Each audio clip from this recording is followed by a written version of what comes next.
Sarah's cell phone buzzed on my kitchen counter like an angry bee, displaying my dead husband's face and a text that read, "Can't wait to see you tonight, beautiful." The phone slipped from my hands as I realized Bill had been dead for 5 years, but somehow he was still making plans. What I discovered next would prove that everything I thought I knew about my marriage was a carefully constructed lie. If you're watching this, subscribe and let me know where you're watching from. Now let me tell you about the moment my entire world shifted. It was a perfectly ordinary Tuesday in October when my daughter-in-law Sarah forgot her phone at my house after our weekly coffee. I was 67, comfortable in my routine, living in the same house where Bill and I had raised our son Kevin. 5 years of widowhood had finally started feeling manageable until that phone lit up. I stared at the device like it might explode. Bill's contact photo smiled back at me, that familiar grin I'd kissed goodbye 1,000 mornings. But Bill Sullivan had died of a heart attack in 2019. I'd held his hand as he slipped away. I'd buried him in his favorite blue suit. I'd grieved him for 5 long years. My hands shook as I picked up the phone again. The message was still there, timestamped just minutes ago. "Can't wait to see you tonight. Beautiful. Same place as always. Love you." I sank into my kitchen chair, mind racing. Who had Bill's phone number? Who was using his contact information? More importantly, who was he supposedly meeting tonight? The rational part of my brain suggested a simple explanation.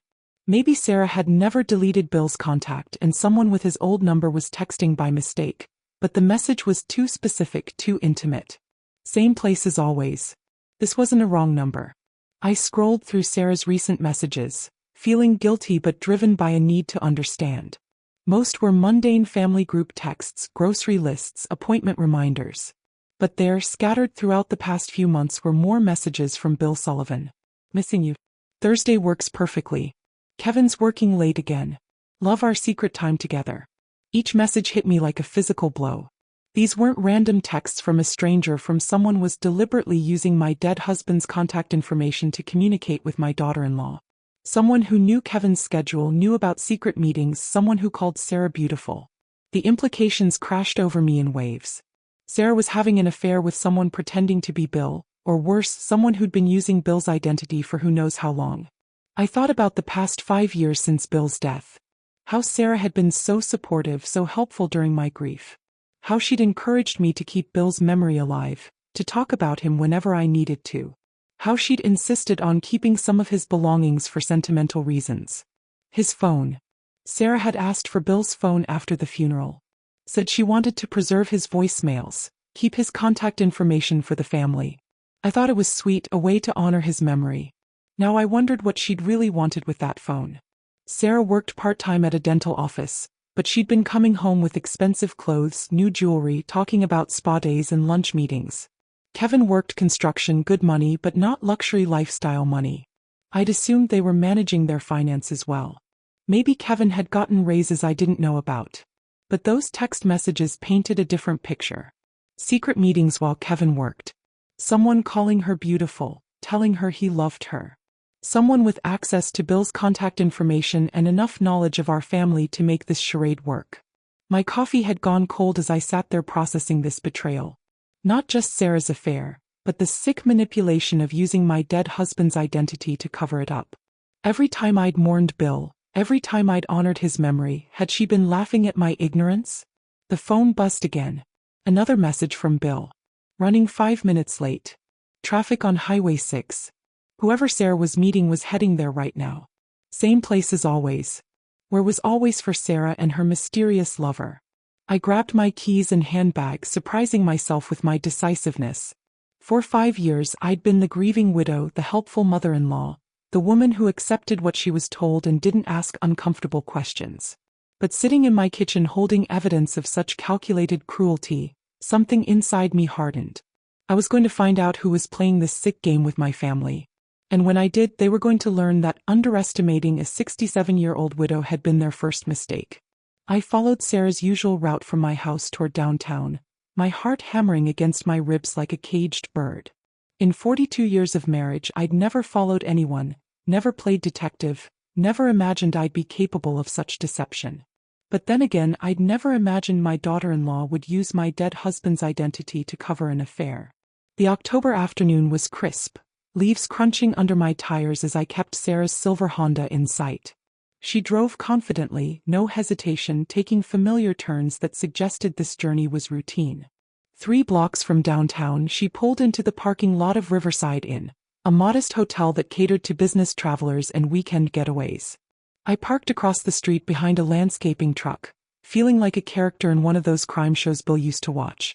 Sarah sat in her car for several minutes, checking her makeup in the rearview mirror, smoothing her hair. She'd changed clothes since leaving my house. I realized the casual jeans and sweater she'd worn for coffee had been replaced by a black dress and heels.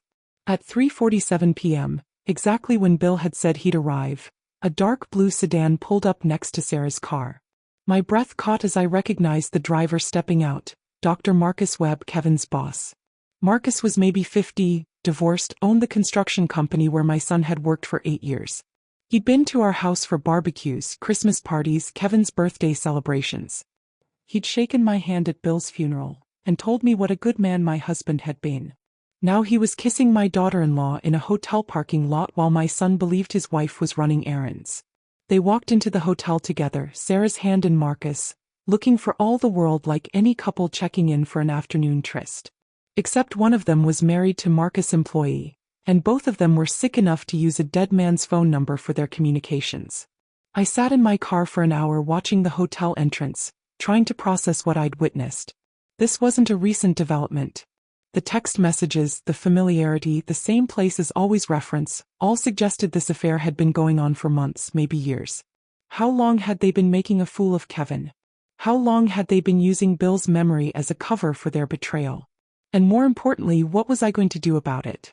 When Sarah and Marcus finally emerged at 5:15, they looked relaxed, satisfied, sharing quiet conversation as they walked to their cars. Sarah checked her phone immediately, probably seeing if Kevin had texted about dinner plans or evening schedules. I waited until they'd both driven away before heading home, my mind spinning with implications and possibilities. Kevin would be home from work in an hour. Sarah would arrive shortly after, probably with some story about errands or grocery shopping. They'd have dinner together, maybe watch television, go to bed as husband and wife, but everything about that domestic scene would be built on lies. Back in my kitchen, I poured myself a glass of wine with shaking hands.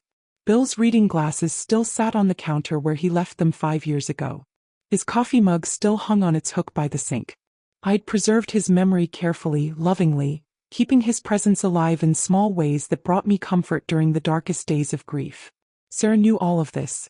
She'd sat in this kitchen countless times, listening to me share memories of Bill, watching me light his memorial candle on special occasions.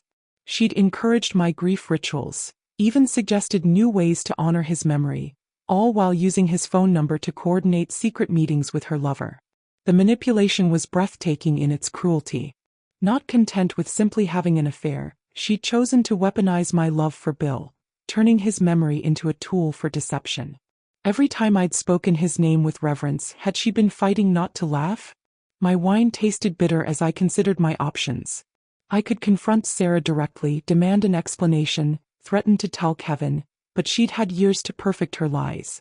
Probably had explanations ready for any questions I might ask. I could tell Kevin immediately, show him the text messages, destroy his marriage in one devastating conversation. But Kevin adored Sarah, had been planning to start a family with her. Learning about her affair would shatter him, and learning about the Bill connection would be even more devastating. Or I could investigate further, gather more evidence, understand the full scope of their deception before deciding how to proceed. As I sat there considering my choices, Sarah's phone buzzed again. Another message from Bill Sullivan. Thanks for a beautiful afternoon. Kevin working late Thursday. Same time. The casual scheduling of betrayal, using my husband's name like a password for adultery. Whatever Sarah and Marcus thought they were playing, they'd chosen the wrong widow to manipulate. I screenshot the message and scrolled back through months of their communication, documenting everything.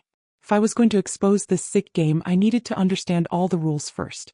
By the time Kevin's truck pulled into the driveway, I'd made my decision. I wasn't going to be the helpful, naive mother-in-law anymore. Sarah wanted to play games with Bill's memory. She was about to learn that some games have consequences she never saw coming. 3 days of playing detective had revealed the ugly truth about my daughter-in-law's double life. Sarah wasn't just having an affair with Marcus Webb. She was running a sophisticated deception that went far deeper than stolen afternoons at cheap hotels.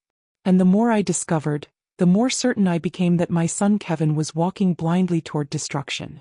Thursday afternoon, I sat in my car outside Riverside Inn again. But this time I wasn't alone.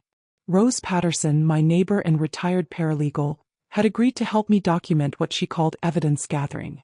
Rose had been through a messy divorce herself and understood the importance of proof. "There's Marcus's car," Rose whispered unnecessarily as the familiar blue sedan pulled into the parking lot. "Right on schedule." We watched Sarah arrive 10 minutes later, again, changed from her casual morning clothes into something more appropriate for seduction. The routine was identical to Tuesday's encounter, down to the makeup check in her rearview mirror. "How long do you think this has been going on?" Rose asked as we settled in to wait. "Long enough for them to get careless," I replied, thinking about the months of text messages I'd been documenting. "But I think there's more to this than just an affair." Rose raised an eyebrow. "What do you mean?" I pulled out a folder I'd been compiling. "Yesterday I went to the bank to check on something. Bill had a small investment account that I never closed after he died. The statements go to an old email address, so I hadn't looked at it in years. And someone's been making withdrawals. Small amounts. Nothing that would trigger alerts, but consistent. 500 here, 300 there. Over the past 3 years, about $15,000 has disappeared from that account." Rose's expression grew serious. "Identity theft. That's what I thought initially, but look at this." I showed her printed bank records. "The withdrawals always happen on the same days Sarah visits me for coffee, the same days she forgets her phone or her purse or needs to use my bathroom." Understanding dawned on Rose's face. "She's been in your house with access to Bill's papers. His social security number, account information, passwords you foolishly wrote down and kept in his desk drawer. Sarah helped me organize his papers after the funeral. She insisted on helping, said it was too overwhelming for me to handle alone." The pieces of Sarah's long-term deception were finally becoming clear. The affair with Marcus was just one component of a larger scheme. She'd been systematically stealing from Bill's estate while playing the devoted daughter-in-law. "Does Kevin know about this account?" Rose asked. "No, it was money Bill set aside years ago before we even met Sarah. I'd planned to give it to Kevin eventually, maybe for a house down payment when he and Sarah started having children." The irony wasn't lost on me. Sarah was stealing money I'd intended to give her anyway. Money that would have been Kevin's inheritance. But apparently being given money wasn't enough. She preferred taking it through deception. My phone buzzed with a text from Kevin. "Mom, can you come to dinner Sunday? Sarah's making your favorite roast." I stared at the message, imagining Sarah in my kitchen, playing the perfect wife while planning her next theft or scheduling her next hotel meeting. The audacity was staggering. "What are you going to do?" Rose asked, watching my face. "I'm going to that dinner," I said slowly. "But first I'm going to make sure I understand exactly how deep this goes." Friday morning, I called Bill's old firm where he'd worked as an accountant for 20 years. His former partner, Jim Morrison, had always told me to reach out if I needed anything. "Margaret." Jim's voice was warm when I explained who was calling. "How are you holding up? It's been 5 years now?" 5 years this December. "Jim, I need to ask you about something and I hope it won't sound strange." "Shoot." "After Bill died, did anyone ever contact your office asking about his files or client information?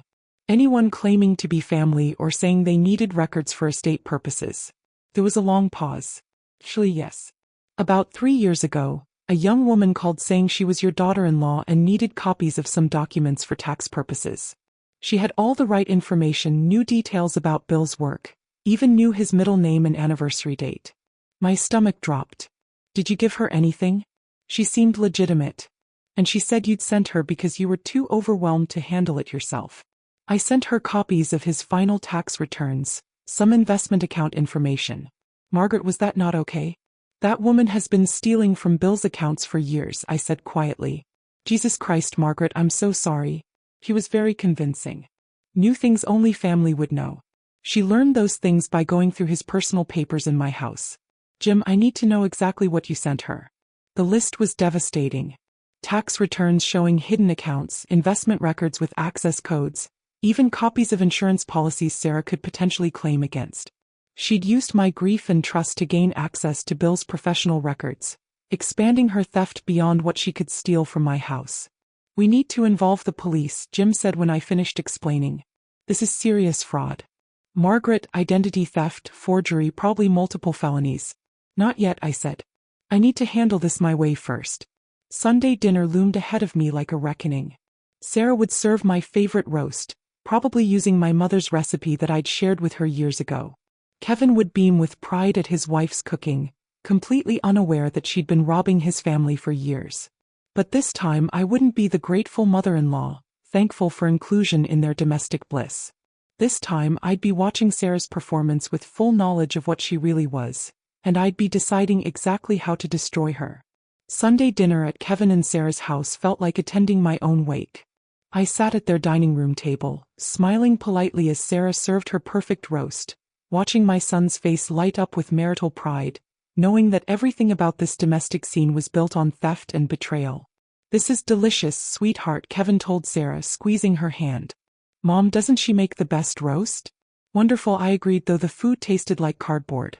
"You've certainly perfected the recipe." Sarah beamed, playing her role flawlessly. "Your mother taught me everything I know about cooking, Kevin. She's been such an incredible mentor." The word mentor stuck in my throat. I'd mentored her all right. Mentored her in gaining access to Bill's papers. Mentored her in understanding our family's financial history. Mentored her in exploiting my grief for her personal gain. "How's work going, Kevin?" I asked, watching Marcus Webb's lover serve dessert to my oblivious son. "Really good, actually. Marcus has been talking about promoting me to supervisor. Says I've got the best work ethic on the crew." Kevin's pride was obvious. He's been like a father figure since Dad died. A father figure. The man who was sleeping with Kevin's wife had positioned himself as a paternal mentor. The manipulation was so layered, so complete that I felt sick imagining how long they'd been orchestrating this deception. "That's wonderful news," Sarah chimed in. "Marcus always speaks so highly of you. Says you're indispensable." "I bet he does. I thought hard to fire the husband of the woman you're screwing in hotel rooms twice a week." After dinner, Kevin went to the garage to work on his motorcycle, leaving Sarah and me alone in the kitchen. She moved efficiently, loading the dishwasher with practiced domesticity, occasionally glancing at me with what I'd once thought was affection, but now recognized as assessment. "You seem quiet tonight, Margaret," she said, not looking up from the dishes. "Everything okay?" This was my moment. I could confront her here, demand explanations, threaten exposure, or I could continue gathering information, playing the game until I had enough evidence to destroy her completely. I chose the latter. "Just thinking about Bill," I said truthfully. "Dinner like this reminds me of family meals we used to have." Sarah's hands stilled for just a moment before resuming their work. "I'm sure you miss him terribly. He was such a special man." "As he was. Sometimes I feel like he's still with us, like his presence is still part of our family." "That's beautiful," Sarah murmured. "I love that you keep his memory alive." The audacity of her sympathy when she'd been using his memory as a cover for adultery and theft nearly broke my composure. But I maintained my grieving widow act, watching her face for any crack in her performance. "Sarah, can I ask you something?" "Of course. That day you forgot your phone here Tuesday. I hope you don't mind, but it kept buzzing and I was worried it might be an emergency. I saw some text messages." Sarah went very still. "From someone named Bill Sullivan. I thought it was odd, since that's my husband's name." The color drained from Sarah's face, but she recovered quickly. "Yes, that's weird, isn't it? Some guy with the same name has been texting me by mistake for months. Wrong number situation. I keep meaning to block him, but the messages are harmless enough." "Wrong number," I repeated. But the messages seemed quite personal. "Something about meeting somewhere." Sarah's laugh sounded forced. "Yeah, he's apparently having an affair with someone named Sarah. Keeps texting me instead of his girlfriend. I feel bad for his wife, whoever she is." The lie came so smoothly, so effortlessly, that I realized Sarah was far more dangerous than I'd originally thought. She wasn't just stealing money and cheating on my son. She was a practiced manipulator who could fabricate explanations without missing a beat. "That must be frustrating." I said, "Have you thought about changing your number?" "I probably should. I just hate the hassle of updating everything." Kevin returned from the garage, grease on his hands and excitement in his voice. "Marcus is letting me borrow his truck next weekend to help the Thompsons move." Says it's good for building client relationships. That's very generous of him, I said, watching Sarah's face. She was texting someone, probably Marcus himself, fingers flying over her phone with practiced ease. Marcus has been amazing, Kevin continued. Really taken me under his wing since Dad died. Says he sees potential in me that other people miss. The tragedy of Kevin's gratitude hit me like a physical blow. My son was genuinely grateful to the man who was destroying his marriage. Seeing mentorship where there was manipulation, kindness where there was calculated control. He sounds like a wonderful boss. I managed the best. Sarah's always saying how lucky I am to work for someone who cares about our family. Sarah looked up from her phone, smiling at Kevin with what looked like genuine affection. Marcus really does care about us. He's always asking about you, making sure you're happy. I'm sure he is, I thought. Keeping tabs on the husband while screwing the wife required careful attention to detail. The evening ended with hugs and promises to get together again soon. Sarah held me a little longer than usual, and for a moment I wondered if she suspected something, but her smile remained perfectly calibrated. Her performance flawless. Drive safe, she called as I got into my car. Text when you get home so we know you made it okay. As I drove home through the October darkness, I realized that confronting Sarah directly would be pointless. She was too skilled a liar, too prepared for questions. Any evidence I presented, she'd have explanations for. Any accusations I made, she'd deflect with hurt feelings and righteous indignation. But everyone has a breaking point. Every performance has flaws. And I was going to find Sarah's weakness, then exploit it without mercy. Kevin deserved better than being unknowingly married to a thief and adulteress. Bill's memory deserved better than being used as a cover for betrayal. And I deserved the satisfaction of watching Sarah's perfect life crumble when her victims finally fought back. Monday morning brought an unexpected visitor. I was having coffee in my kitchen when the doorbell rang, revealing Marcus Webb standing on my porch with flowers and a nervous smile. Mrs. Sullivan, he said, I hope you don't mind me stopping by. I wanted to thank you for raising such an incredible son. The audacity nearly took my breath away. Here was the man who'd been using my dead husband's name to coordinate affair meetings, standing at my door with grocery store carnations and practiced charm. Marcus, I said, forcing a smile. What a nice surprise. Come in. He followed me to the kitchen, setting the flowers on my counter with theatrical consideration. These seemed appropriate for fall, he said. Kevin's told me how much you love fresh flowers. Kevin had told him that because Sarah had learned it from me, probably during one of her information-gathering visits to my house. The circularity of their manipulation was dizzying. I offered. That would be great. Thank you. I poured him a cup, studying his face as he settled into the chair where Sarah usually sat during our weekly visits. Marcus was handsome in a weathered way, silver threading through dark hair, laugh lines around intelligent brown eyes. I could see why Sarah had been attracted to him. I wanted to talk to you about Kevin, Marcus said, stirring sugar into his coffee. He's been with my company for 8 years now, and I've watched him grow from a young man who just wanted steady work into someone with real leadership potential. That's wonderful to hear, I said. Kevin's always been hardworking. More than that, he's honest, reliable, never misses a day, never complains about overtime or difficult projects. Those qualities are rare in this business. I nodded, wondering where this conversation was heading. Marcus seemed genuinely sincere when talking about Kevin's work performance, which made his betrayal even more twisted. The thing is, Marcus continued, I'm thinking about expanding the business, opening a second location, maybe branching into commercial projects. I'd need someone I trust completely to help manage that growth. That sounds like a big opportunity. It would be. Significant pay increase, profit sharing, real advancement potential, the kind of position that could set Kevin and Sarah up for life. There it was, the carrot Marcus was dangling to keep Kevin happy and unsuspecting while he destroyed Kevin's marriage from the inside. Give the husband professional success while stealing his wife. Keep him grateful and distracted while committing the ultimate betrayal. Kevin would be thrilled, I said carefully. He's always wanted to build something meaningful. That's what I thought. But I wanted to run it by you first. Get your blessing. You're the matriarch of this family, and your opinion matters to both Kevin and Sarah. Matriarch. He was positioning me as the family elder whose approval he needed, playing to my ego while manipulating my influence. If I endorsed his promotion plans, Kevin would be even more indebted to Marcus, even less likely to question anything about their relationship. That's very thoughtful of you, I said. But shouldn't you discuss this with Kevin directly? I will, of course. But Sarah suggested I talk to you first. She said you have tremendous influence on Kevin's decisions, that he values your wisdom above almost anything else. Sarah had suggested this, which meant they discussed me, analyzed my relationship with Kevin, strategized about how to use my influence for their purposes. The premeditation was breathtaking. Sarah said that. She speaks about you constantly, Marcus continued, his voice warming with apparent affection. Says you're the strongest woman she knows. That losing Bill would have destroyed most people, but you've rebuilt your life with grace and dignity. The irony was devastating. Sarah had described me as strong and dignified while systematically robbing and deceiving me for years. She'd praised my grace while using my grief as a tool for manipulation. She's very kind, I managed. More than kind.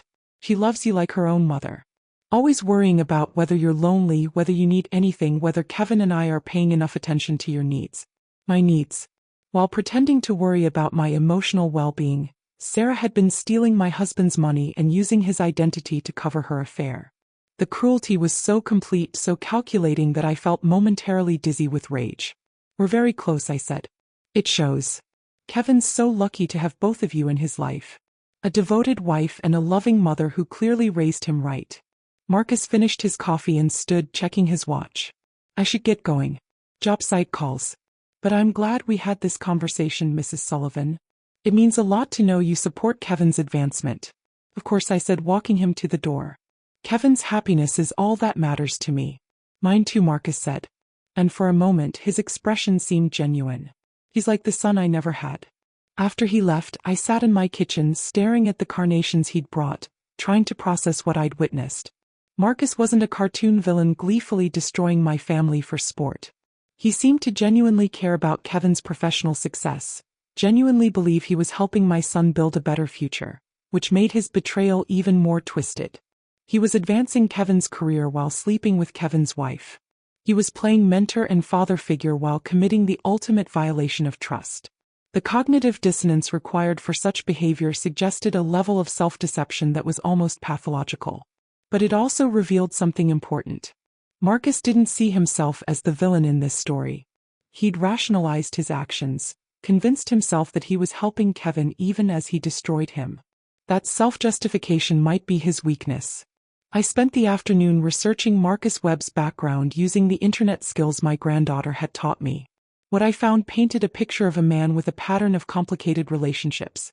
Divorced twice, both times from wives who'd accused him of infidelity, no children of his own. Despite being married for a total of 15 years, Marcus collected broken families, positioned himself as a savior, then systematically destroyed what he claimed to be protecting. Kevin wasn't his first victim, just his most recent. The flowers sat on my counter, bright and cheerful and utterly deceptive. Like everything else in my life lately, they looked innocent but represented something much darker. My phone buzzed. A text from Sarah. Kevin said Marcus stopped by. Hope that went well. He really respects your opinion. I stared at the message, seeing it now for what it really was. Surveillance disguised as family concern. Sarah wasn't asking about Marcus' visit out of casual interest. She was making sure their manipulation had worked, checking whether I'd been successfully enrolled in their deception. Very nice visit, I texted back. He clearly cares about Kevin's future. He does. We're so grateful to have him in our lives.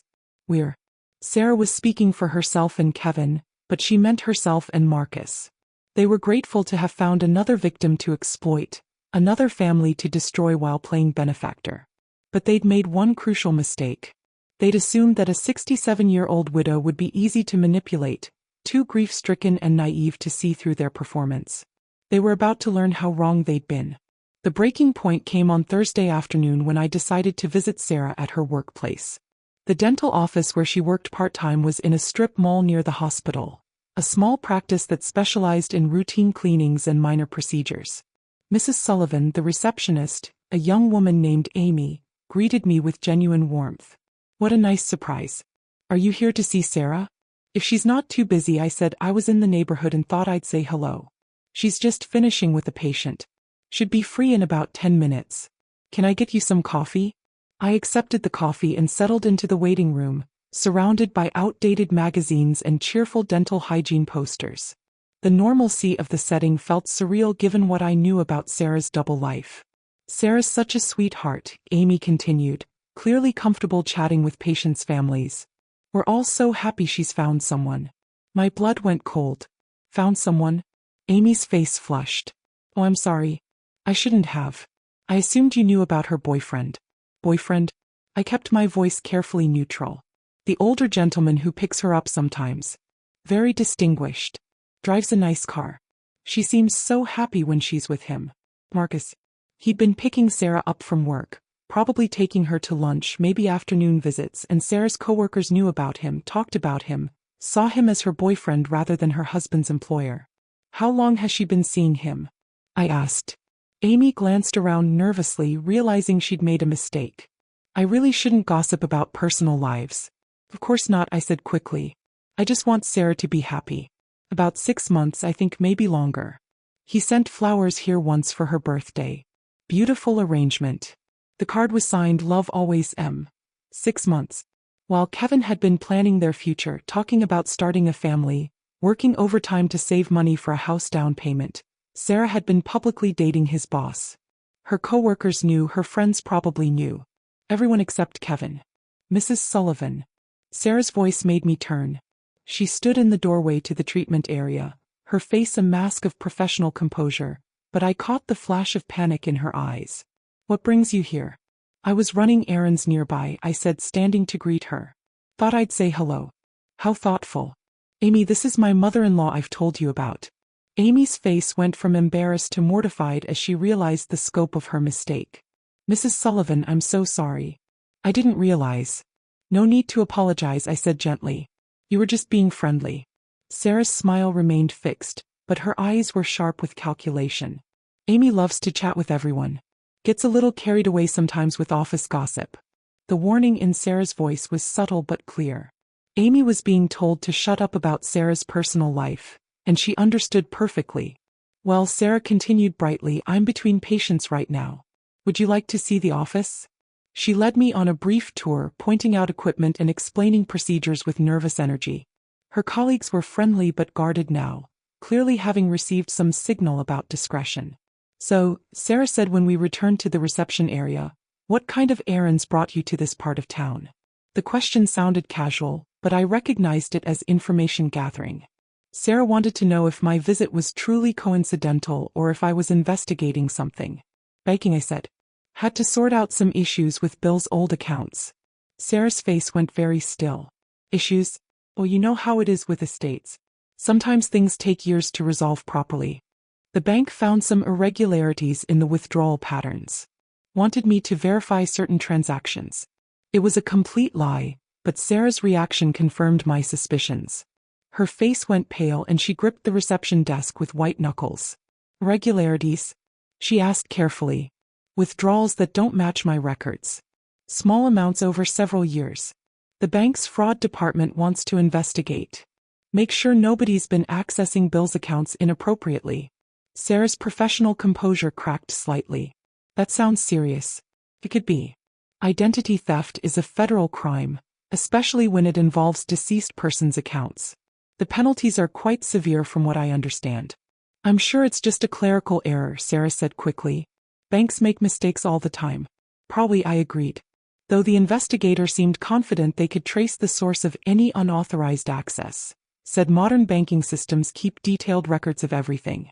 Amy was watching our conversation with growing confusion, clearly sensing undercurrents she didn't understand. Sarah noticed and forced another bright smile. "Well, I should get back to work. Thanks for stopping by, Margaret. It was so nice of you to think of me." "Of course, dear. Family is everything, isn't it?" I left the dental office with Sarah's panicked expression burned into my memory. For the first time since this nightmare began, she'd looked genuinely afraid. Not just surprised or caught off guard, but deeply, viscerally frightened, which confirmed that my instincts were correct. Sarah's theft from Bill's accounts was significant enough to constitute serious criminal activity.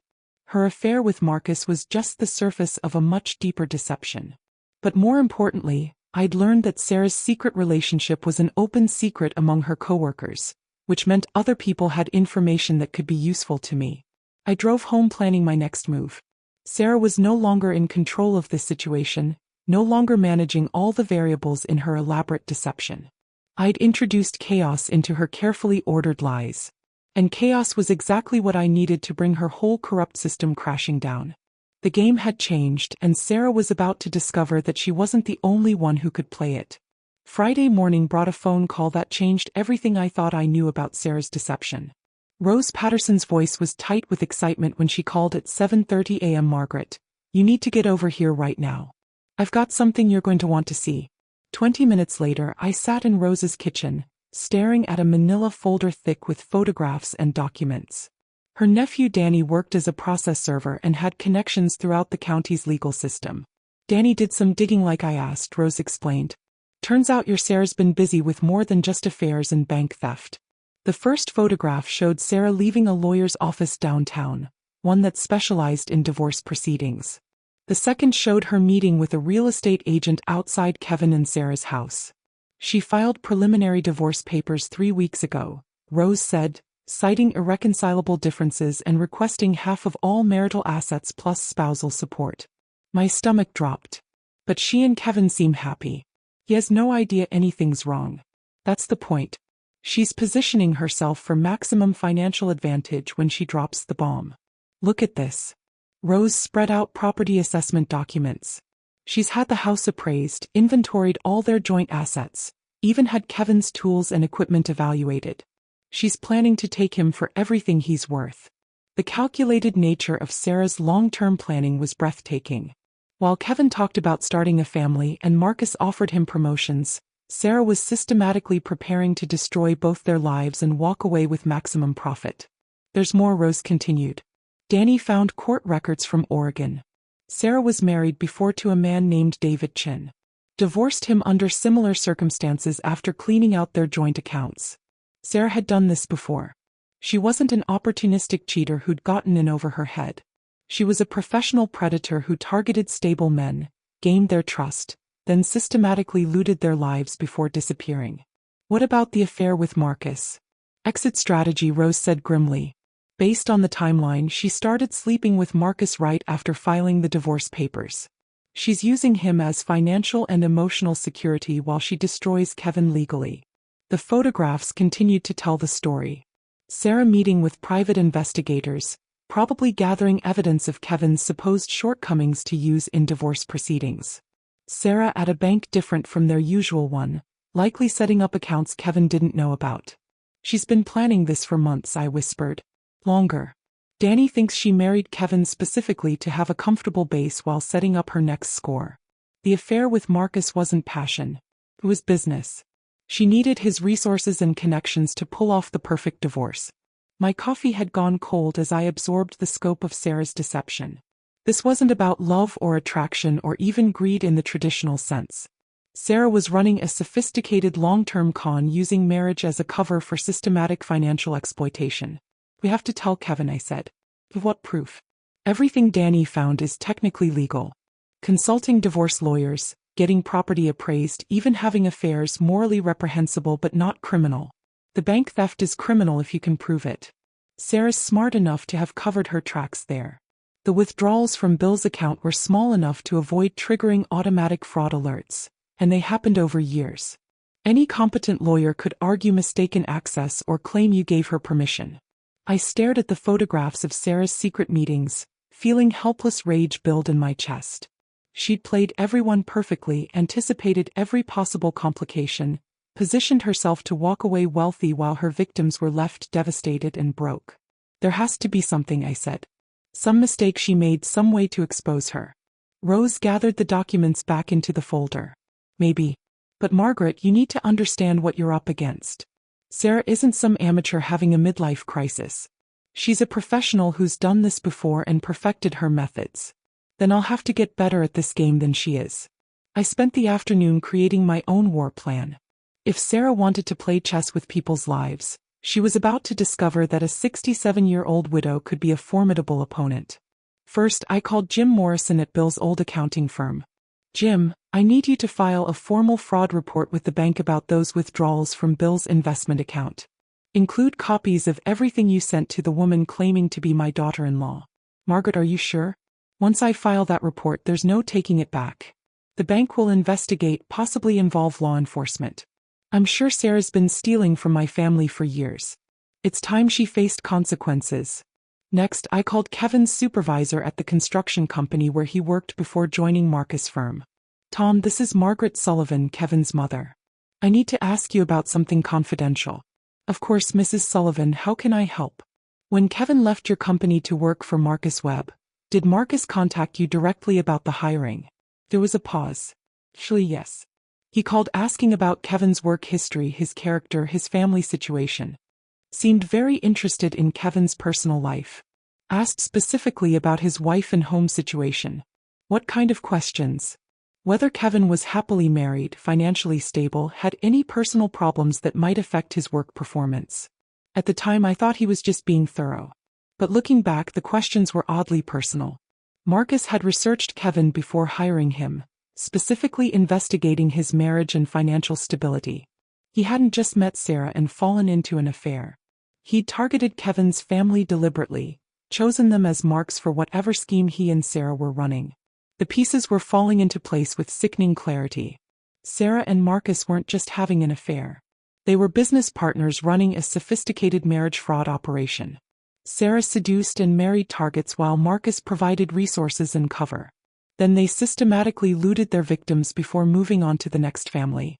But they'd made one crucial mistake.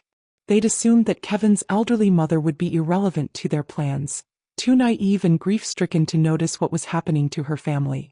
They were about to learn that underestimating a determined widow had been their fatal error. Saturday evening, I sat in my car outside the Riverside Inn, waiting for Sarah and Marcus to arrive for their weekly tryst.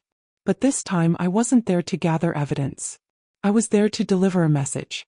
At exactly 6:15 p.m., Marcus' blue sedan pulled into the parking lot. Sarah arrived 5 minutes later, following their usual pattern.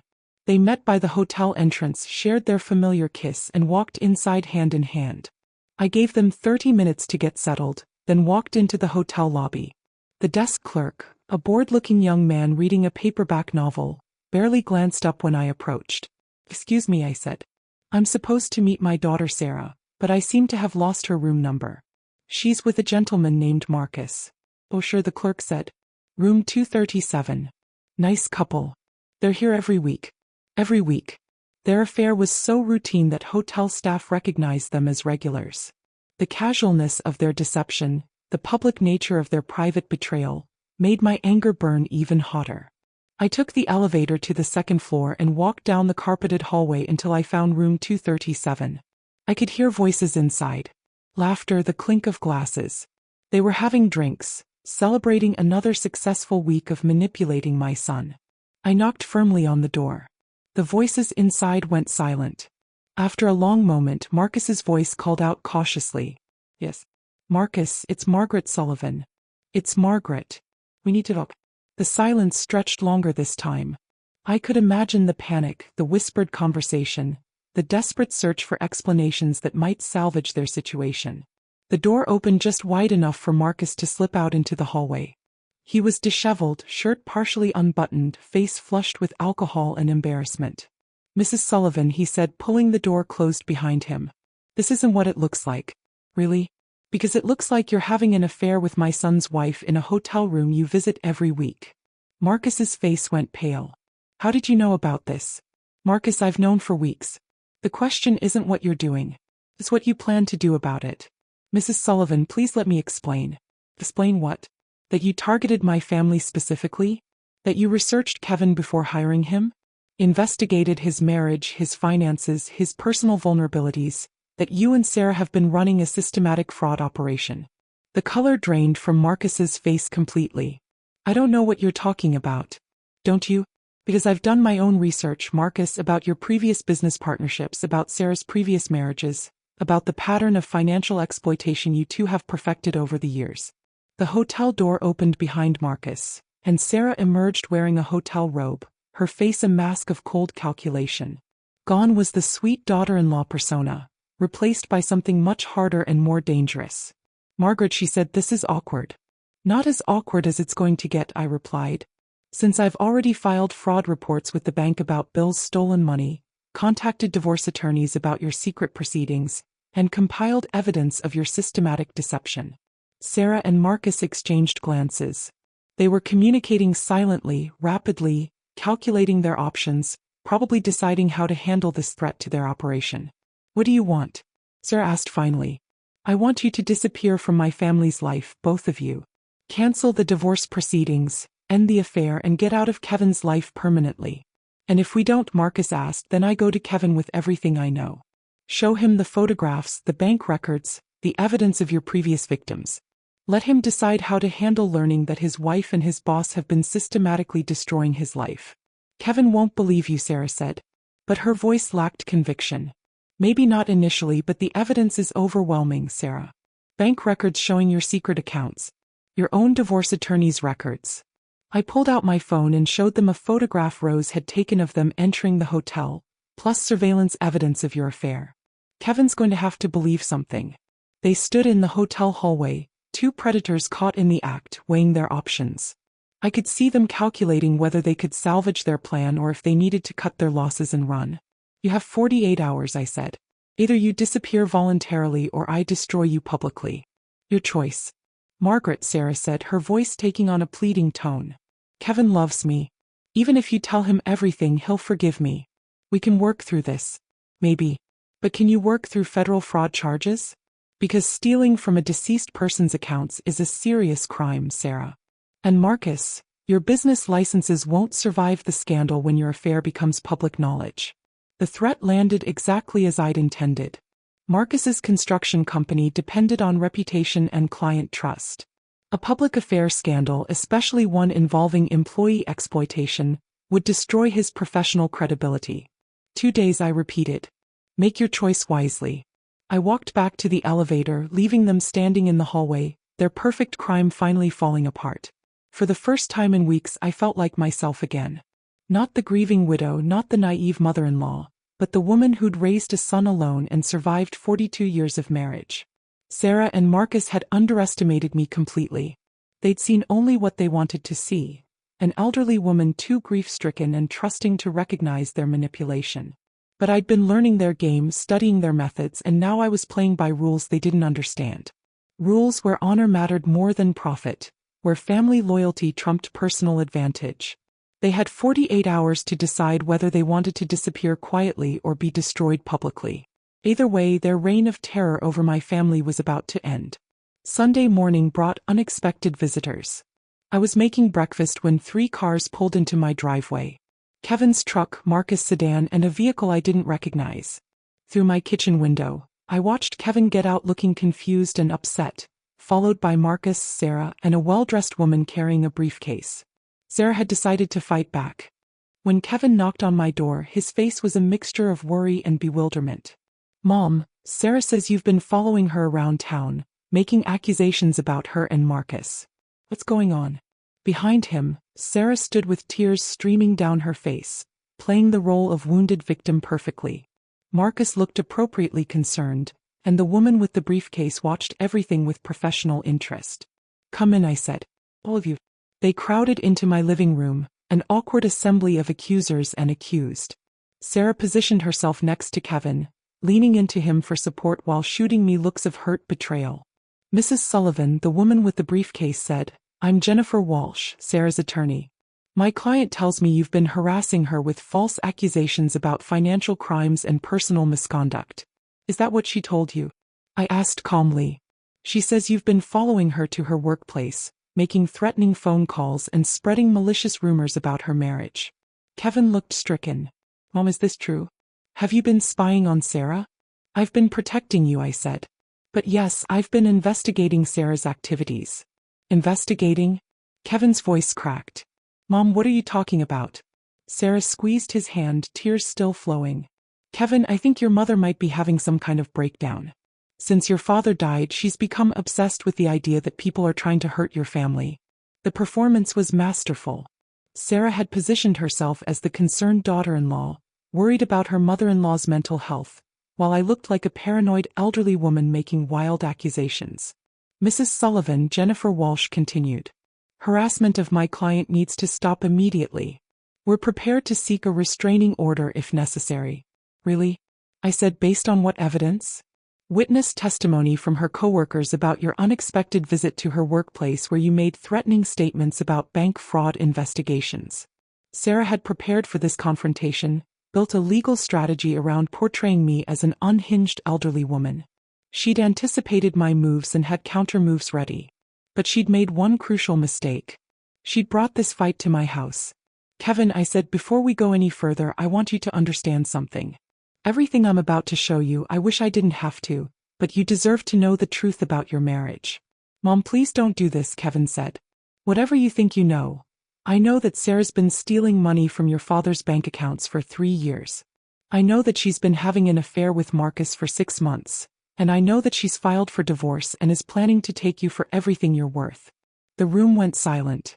Sarah's tears stopped as if someone had turned off a faucet. Marcus shifted uncomfortably and Jennifer Walsh's professional composure flickered. That's insane, Sarah said, but her voice lacked conviction.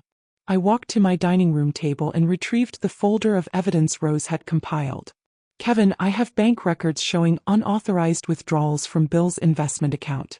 I have photographs of Sarah and Marcus entering hotel rooms together. I have documentation of her secret consultations with divorce attorneys. Kevin stared at the folder like it might explode. You're making this up. Look for yourself. I spread the evidence across my coffee table. Bank statements with highlighted withdrawals. Photographs of Sarah and Marcus at the hotel. Copies of property appraisals and legal consultations. The timeline of deception laid out in irrefutable detail. Kevin picked up one of the hotel photographs, his hands shaking. Sir, what is this? Kevin, I can explain. Explain what? Explain why you're kissing my boss in a hotel parking lot?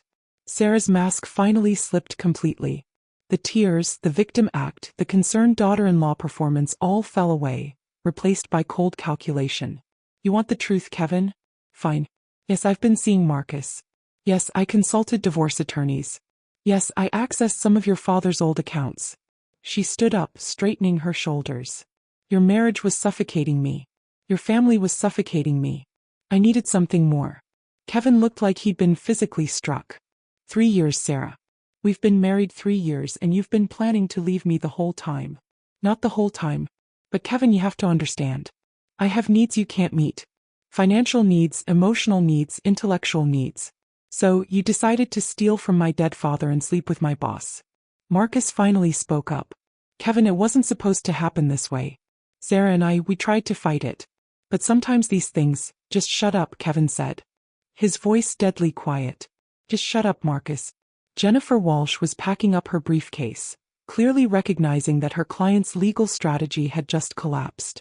Sarah, I think we should discuss this privately. No, Kevin said. I want to hear all of it right here, right now. How long has this been going on? How much money did you steal? What else have you been lying about? Sarah looked around the room, calculating her options, probably searching for some way to salvage the situation, but the evidence was overwhelming. The betrayal too complete. Everything, she said finally. I lied about everything, Kevin. My feelings for you, my reasons for marrying you, my plans for our future, all of it. The confession hit Kevin like a physical blow. He sank into my armchair, staring at his wife like he was seeing her for the first time. Why? He whispered. Because I could, Sarah said with chilling honesty. Because you made it easy. The cruelty of her response seemed to break something inside Kevin. He looked at me with eyes full of pain and understanding. You tried to warn me, didn't you? All those times you seemed concerned about our finances, our relationship. You knew something was wrong. I suspected, I said gently. But I hoped I was wrong. Kevin stood up slowly, looking at Sarah with an expression I'd never seen before. Get out of my house. Get out of my life. And if you ever come near my family again, I'll have you arrested for theft. Sarah and Marcus left without another word, followed by Jennifer Walsh. Kevin and I sat in my living room, surrounded by the evidence of his destroyed marriage. The silence heavy with grief and betrayal. Mom, he said finally, I'm sorry I didn't believe you. You loved her, I said. That's not something to apologize for. But as we sat there in the aftermath of Sarah's confession, I realized this wasn't over. People like Sarah and Marcus didn't just disappear when their schemes were exposed. They regrouped. They planned revenge. They looked for ways to salvage what they could from the wreckage. The confrontation in my living room had been a victory, But the war was far from finished. Tuesday afternoon brought a phone call that changed everything I thought I knew about Sarah's deception. Detective Linda Morrison from the County Fraud Unit spoke with the professional courtesy that comes from delivering bad news to crime victims. "Mrs. Sullivan, we've been investigating the bank fraud case you reported, and I'm afraid the situation is more serious than we initially thought." I sat down heavily in my kitchen chair. More serious how? Sarah Martinez isn't her real name. Her actual name is Sandra Mitchell, and she's wanted in 3 states for marriage fraud, identity theft, and grand larceny. What happened to your family wasn't random. Mrs. Sullivan, you were specifically targeted. The words hit me like ice water. Targeted. Sandra has a pattern. She researches recently widowed families through obituaries and social media, identifies targets with assets and vulnerable adult children, then systematically infiltrates and exploits them. Your husband's obituary mentioned his business success and your close relationship with your son Kevin. I thought about Bill's funeral 5 years ago, the newspaper article that had highlighted his accounting firm, his community involvement, his surviving family information Sandra had used to select us as marks. How many families has she destroyed? I asked. We've confirmed 7 cases across Oregon, California, and Nevada. Probably more we haven't identified yet. She's been running this operation for at least 10 years, stealing approximately $3 million from her victims. $3 million. Sarah wasn't just a cheating wife or opportunistic thief. She was a professional criminal who'd turned marriage fraud into a lucrative career. There's something else, Detective Morrison continued. Marcus Webb isn't just her current boyfriend. He's her business partner. They've been working together for 5 years, using his construction company as a front for money laundering and his employee database to identify targets. The scope of their deception was staggering. Marcus hadn't just fallen into an affair with an employee's wife. He'd been running a sophisticated criminal enterprise using his legitimate business to scout potential victims. Kevin was never supposed to be just a husband, I said, understanding flooding through me. He was supposed to be a cover identity. Exactly. Sandra typically marries her targets, gains access to their assets, then divorces them while claiming abuse or abandonment. The legal system tends to side with wives in those situations, especially when they have documentation of emotional distress. But she made a mistake with your family. She underestimated you. Detective Morrison agreed. Most of her previous targets were isolated men without strong family support systems. Your involvement in Kevin's life disrupted her usual pattern. The phone call ended with promises of arrests, asset recovery, and criminal prosecution. But as I hung up, I realized Sandra's most dangerous phase was just beginning. Cornered criminals were unpredictable, and Sandra had spent years perfecting her survival instincts. That evening, Kevin came to dinner looking exhausted and hollow-eyed. The past few days had aged him years. The betrayal cutting deeper than any physical wound. The police called, he said as I served his favorite meatloaf. They want me to testify about Sandra's activities. Help them build a case for the other victims. Will you do it? Of course. But Mom, they warned me about something. Sandra's previous victims. Some of them faced retaliation when she was exposed. Property damage, harassment, threats. A chill ran down my spine. What kind of threats? The detective wouldn't give details, just said I should be careful. Maybe stay somewhere else for a while. Kevin, this is my home. I'm not going to be driven out by some criminal who targeted our family. I know, but maybe just temporarily. The sound of breaking glass cut through our conversation. My living room window exploded inward, showering the room with sharp fragments and letting in the cold October air. Get down, Kevin shouted, pulling me toward the kitchen as another window shattered. We crouched behind my kitchen island, listening to the sound of destruction as more windows broke. Car doors slammed outside. Engines started. Vehicles drove away at high speed. When the noise stopped, we cautiously emerged to survey the damage. Every window facing the street had been broken. Rocks and bricks littered my floors, mixed with glass and debris. Spray painted across my front door was a message in red letters. Keep your mouth shut. Kevin called the police while I stared at my destroyed living room, feeling violated in a way that went beyond property damage. This had been my sanctuary, the home I'd shared with Bill, the place where I'd rebuilt my life after his death. Sandra and Marcus had turned it into a crime scene. Mom, Kevin said after hanging up with 911. You can't stay here tonight. This isn't safe. They want me afraid, I said, anger replacing shock. They want me to back down. Stop cooperating with the investigation. Maybe you should. Maybe we both should. I looked at my son, seeing fear in his eyes that went beyond concern for broken windows. Sandra had destroyed his marriage, stolen his trust, shattered his faith in his own judgment. Now she was trying to intimidate him into silence. Oh, I said firmly. We're not backing down. We're not letting them win. Mom, you don't understand what we're up against. These people are dangerous. Kevin, I've spent 5 years grieving your father, wondering if I'd ever feel strong again. Tonight, looking at what they did to my home, I don't feel afraid. I feel furious. The police arrived within minutes, followed by a crime scene photographer and Detective Morrison herself. As they documented the damage and collected evidence, I made a decision that would have shocked the grieving widow I'd been just weeks ago. Detective Morrison, I said, I want to help you catch them. Whatever it takes. Mrs. Sullivan, these people are clearly dangerous. Witness protection might be. No. They targeted my family because they thought we were easy victims. It's time they learned how wrong they were. As I stood in my destroyed living room, surrounded by broken glass and police officers, I realized that Sandra and Marcus had made their final mistake. They'd mistaken my grief for weakness, my age for vulnerability. They were about to discover that threatening Margaret Sullivan's family had awakened something they couldn't control. The trap we set for Sandra and Marcus was elegant in its simplicity. Detective Morrison arranged for me to make a recorded phone call to Sandra, ostensibly begging her to stop the harassment and offering to withdraw my cooperation with the police investigation.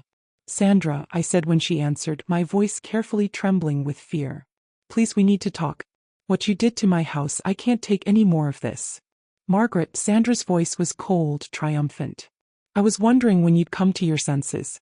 I want this to stop. The police investigation, the charges, all of it. Kevin's been hurt enough. Smart woman. What are you offering? I'll tell the police I was mistaken about the bank withdrawals, that I gave you permission to access Bill's accounts. I'll recant my testimony about the affair, say I misunderstood what I saw. There was a long pause, and in exchange? You and Marcus leave town, disappear, never contact my family again. That's not enough, Margaret. You've caused us considerable inconvenience. We've lost income, reputation, business opportunities. The greed in her voice was unmistakable. Even caught and exposed, Sandra was looking for ways to profit from the situation. What do you want? I asked. $50,000 cash. Consider it compensation for our trouble. I don't have that kind of money. Find it. You've got 24 hours or your family's problems are just beginning. She hung up, but not before the recording equipment captured her explicit extortion demand. Detective Morrison smiled grimly as she reviewed the tape. That's conspiracy to commit extortion on top of everything else. Now we just need to catch them in the act. The meeting was set for Thursday evening at Riverside Park, the same location where Sandra had once felt safe conducting her secret affair. The irony seemed appropriate. I sat on a park bench with a briefcase full of marked bills, watching the darkness gather around the playground where Kevin had played as a child. Police surveillance teams were positioned throughout the park, invisible but ready. At exactly 8 p.m., Sandra and Marcus emerged from the shadows. Sandra looked different, harder somehow, her mask of domestic sweetness completely discarded. Marcus appeared nervous, constantly checking the surrounding area for threats. Margaret, Sandra said, settling onto the bench beside me. You look terrible. Stress doesn't agree with you. Neither does having my home vandalized, I replied. That was Marcus' idea. I prefer more subtle approaches to problem solving. She reached for the briefcase, but I held it firmly. First, I want to understand something. Why my family? Out of all the people you could have targeted, why us? Sandra smiled, and for the first time, I saw the predator beneath her carefully constructed persona. Your husband's obituary was perfect. Successful businessman, devoted family man, grieving widow with a vulnerable son. You practically advertised yourselves as ideal victims. How long were you planning this before you met Kevin? 6 months. I researched your entire family, learned Kevin's schedule, his interests, his weaknesses. I even took a construction safety course so I'd have credible knowledge when we met. The premeditation was chilling. Sandra hadn't stumbled into Kevin's life by chance. She'd hunted him like prey, studying his habits and vulnerabilities before moving in for the kill. The bank theft started immediately after our wedding, she continued, seemingly enjoying the opportunity to boast about her manipulation. You made it so easy, keeping Bill's account information in his desk, trusting me to help organize his papers. And Marcus was insurance, a backup plan in case Kevin became suspicious or the marriage became inconvenient.